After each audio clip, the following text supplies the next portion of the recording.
Interview Expert est aujourd'hui bien du côté de Fréthun. Vous êtes la représentante aujourd'hui de Monaco.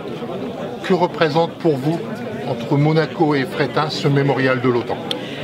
C'est une reconnaissance que son Altesse Sérénissime, le Prince Albert II, a voulu vraiment exprimer envers d'abord l'effort de M. Breton pour avoir rendu cet hommage vibrant depuis une dizaine d'années à tous ces soldats français, mais pas que, qui ont pu non seulement combattre, mais aussi peut-être parfois laisser leur vie malheureusement, et le Prince a voulu honorer leur mémoire.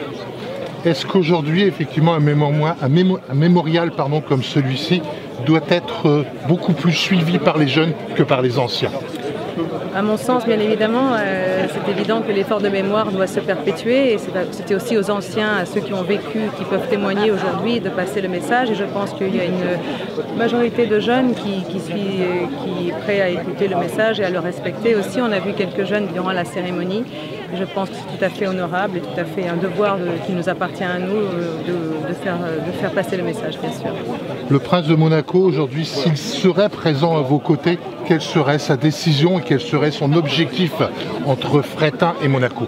Sa décision, elle est respectée aujourd'hui parce que je suis venue le représenter personnellement. Puisque c'est un engagement qui lui est propre, auquel il tient vraiment particulièrement. Le lien avec Fréthun, il est très fort, puisque Monaco n'est pas membre, mais on partage les valeurs, et surtout on partage les efforts personnels. Nous avons été très touchés non seulement par le message de M. Breton, mais par toutes les personnes, soldats ou pas soldats. D'ailleurs, il y a des infirmiers aussi qui ont travaillé au service de l'OTAN. Ce sont des valeurs que nous défendons, des missions qu'on ne peut qu'applaudir, puisque sans elles, effectivement, la liberté dans nos pays serait peut-être pas ce qu'elle est. Alors Monaco ne vient pas seulement dans l'Europe, Monaco est membre à part entière de la communauté internationale. Monaco est un État membre des Nations Unies depuis plus de 30 ans. Monaco prend très à cœur et très au sérieux cet engagement au niveau international, comme tout État solidaire et responsable.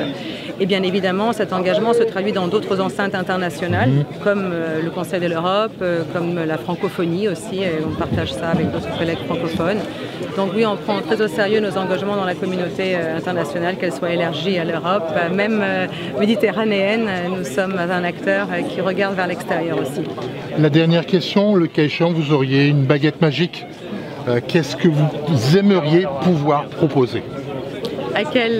D'une manière générale, que ce soit pour Monaco, dans un premier temps, ou le cas échéant par rapport à ce que M. Breton fait aujourd'hui ici à Fréthun. Eh bien, allez, la question subsidiaire. Monaco est un État qui, depuis des siècles, partage des valeurs qui sont celles de la paix. Oui. De la paix, de la tolérance, du partage.